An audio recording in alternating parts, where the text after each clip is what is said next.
I'm Anna Palamumi, Ally of Stuttering speech language therapist and president of Sparrow Stuttering. If you're watching this video, we imagine you are a parent or caregiver of a child who is stuttering, and we're so glad that you're here today. Let's begin with first things first. Whether your child just started stuttering or has been stuttering for a while now, stuttering is not your fault. Many children go through a period of stuttering, and most children stop stuttering.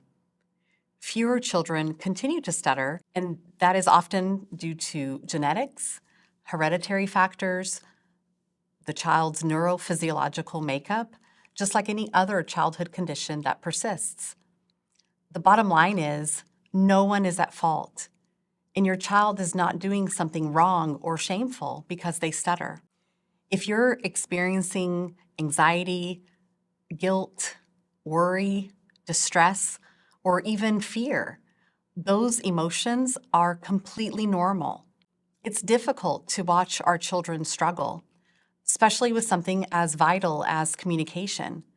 So the roller coaster of emotions that you have experienced is absolutely okay, and you're not alone. Today, my colleagues and I are here to help alleviate some of your concerns and provide helpful guidance based on our training, our collective years of experience, all that we've learned from children, teens, and adults who stutter, and from our esteemed colleagues and mentors along the way. Our sincere hope is that you feel empowered and hopeful for the future, whether stuttering is a short-term experience for your child or an ongoing life journey. My experience with stuttering was one that I wasn't allowed to know my stutter, was allowed to even say the word stutter, talk about it. And my parents were informed by my speech therapist that the way to deal with it was to fix it and make it go away. And so I was very heavily focused on valuing fluency. And so they were instructed to make sure that I would do my exercises at home for at least a half an hour to an hour a day. And anytime that I would happen to stutter, that, no, you need to do that again, use your strategies, try again. So that was essentially what I was left with, was feeling very fearful of speaking and uncomfortable,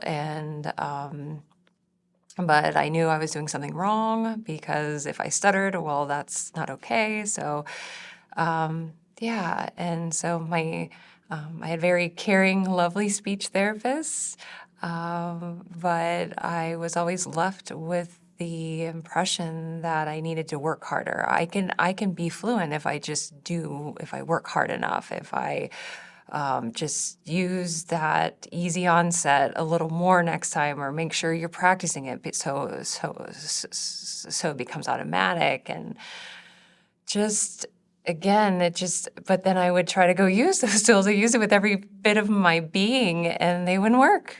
And I was left with a lot of shame and a lot of low self-esteem, and a lot of guilt, especially when I would go home and I would stutter, and my dad would not like that, and he would get upset and yell at me and tell me not to stutter, and you need to do your strategies. So there was like, I'm doing something wrong at home, I'm doing something wrong at school. And it was a pretty crummy experience. I don't know how to say it, but that.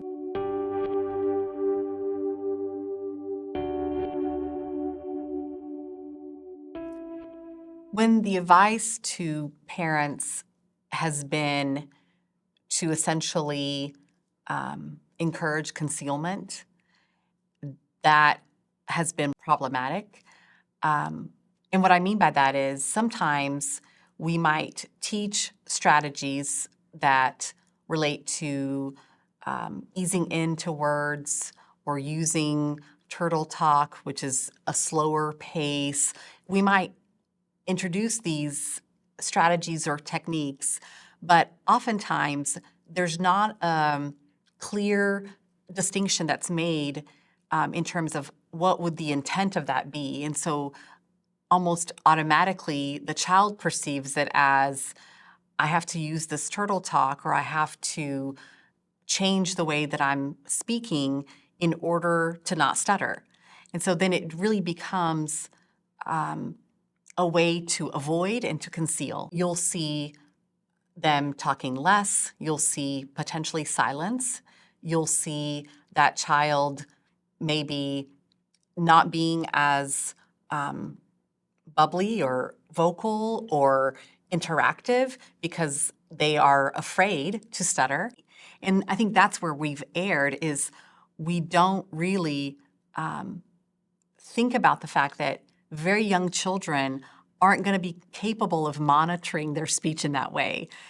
And if you are asking them to monitor in this way to not stutter, then again, the implicit message, or sometimes the explicit message, is, I prefer it when you don't stutter. Or it might be implicitly saying, I like you better when you don't stutter, or I prefer it when you're fluent. We would never maybe utter those words, but oftentimes that's the message that is conveyed.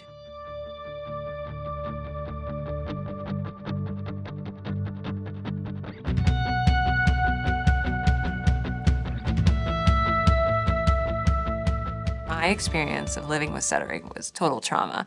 And so what we know for the antidote for that and the healing is safety. And that's what parents are called to do with kids who stutter, is provide a safe space for stuttering to exist. For those of us speech therapists that work with parents of very young children, caregivers of very young children, it's pretty common that speech is sometimes the first difference or uniqueness that you notice in your child. And that can be a new thing for parents to process. And it's not uncommon for that to bring up anxiety or guilt, or, your mind can start fast forwarding to all the possible potential problems when they're 35. Yet in front of us, we have a child who's, say, 2.5. They're stuttering. They're a human being who is at the front end of this life journey. And the human experience of communication, being heard, being loved, being valued, is at the core of this human being's life journey. And if we can start with that framing for a young child who's stuttering, we're really setting the course for an amazing potential, whether they stutter for 6 months, whether they stutter for a lifetime. I often tell parents, just be the parent.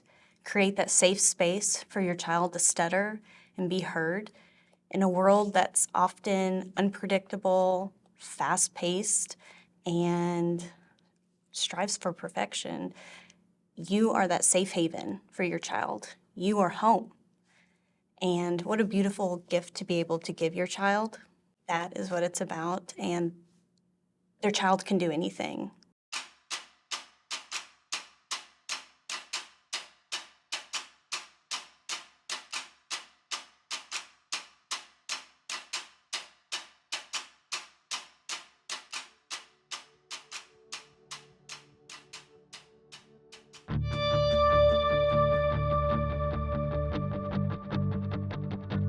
So one thing that was a major missing piece of my experience was I never had connection to the community of people who stutter, of other kids who stutter.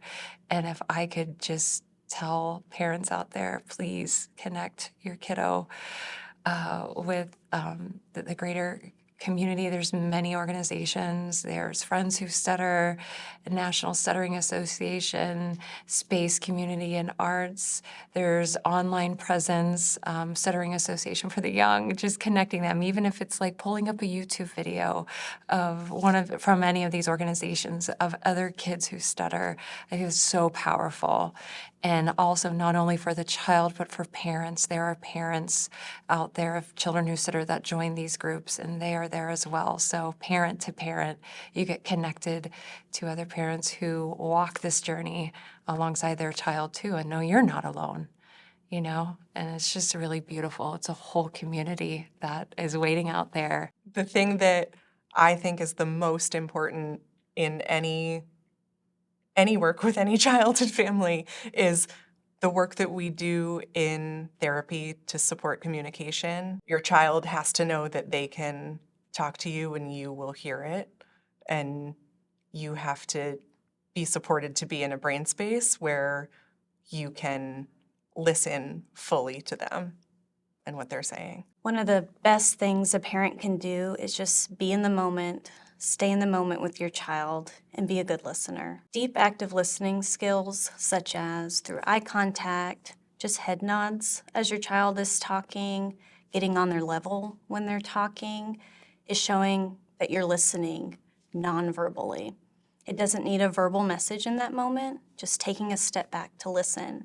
No matter how long it takes, be there in that moment with your child and validate their message.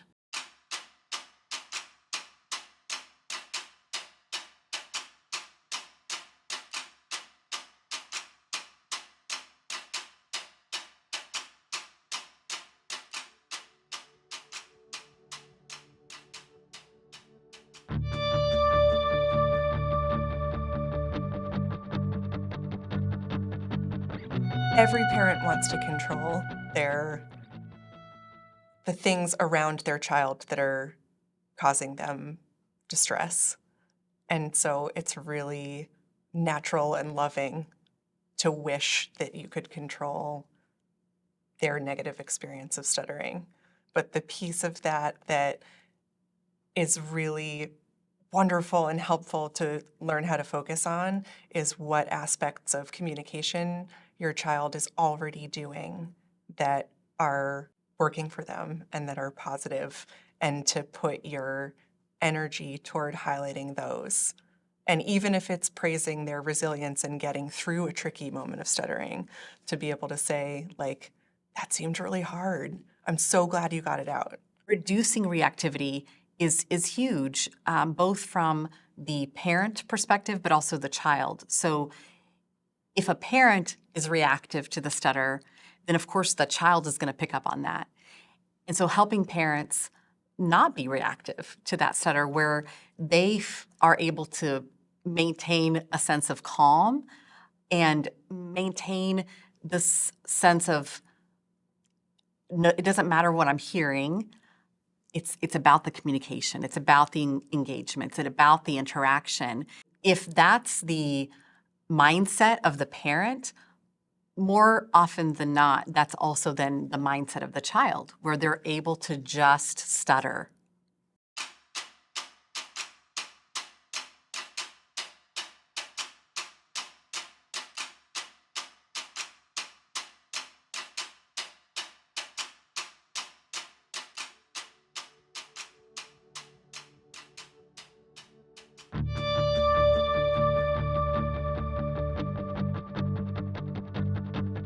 Parents also need to give themselves that compassion back to themselves that they give to their kid, because it's hard. It's hard to see your kid struggle, and you want to help them too. And sometimes, you know, you may not have exactly what they need in that moment to help them, but that's okay too. And giving themselves a pat on the back that they're doing their best. And so that same kind of compassion that we want to give to our child, I invite the parents to give back to themselves. So self-compassion in those moments where you got some new information and you suddenly realize, wow, that those things I've been doing in the past are not the things that I want to continue doing. It's very seductive to feel like you want to wallow in that, feeling guilty and yucky about the things that you did that you're worried weren't healthy. That's normal, but not really productive. And so having self-compassion is really being able to state with a neutral lens, you know, that is not how I want to continue operating. I made some mistakes. I want to do differently. And then shifting to more forward thinking. We mess up, we stand up, we dust ourselves off, we do the next right thing, and we keep moving forward.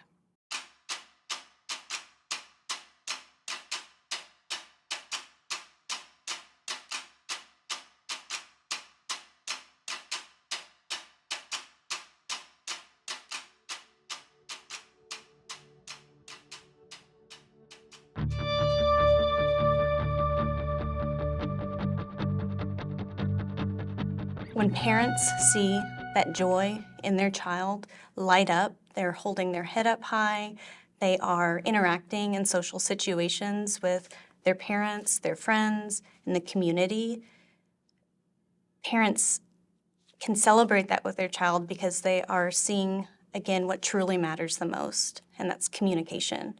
I think when we affirm stuttering and when we come at it from a standpoint of building the child's confidence, helping them communicate whether or not they stutter, giving them that sense of worth and value that their voice matters, and when all of that is present, what I have found parents reporting is there is just a general sense of calm, both for the child and for the parent.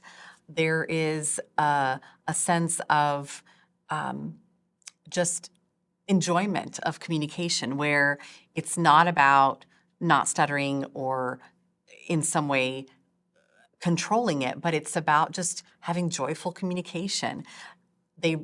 Parents will report, I just sense that my child is just more excited about talking, more willing to talk.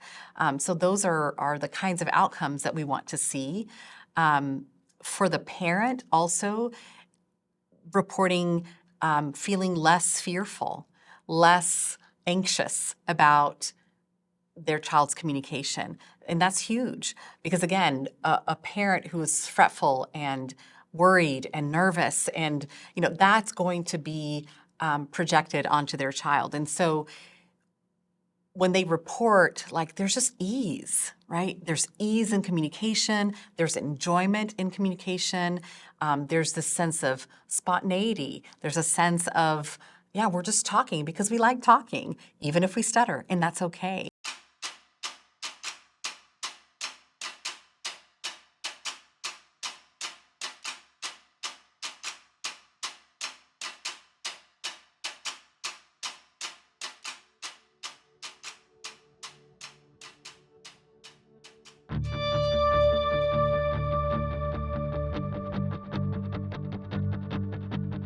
Communication, Compassion, Connection, Confidence. Resilience.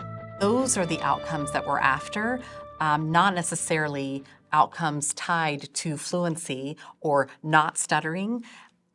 We really just want to see kids enjoying conversation and enjoying telling that story or telling that joke or retelling a story or talking about their field trip uninhibited.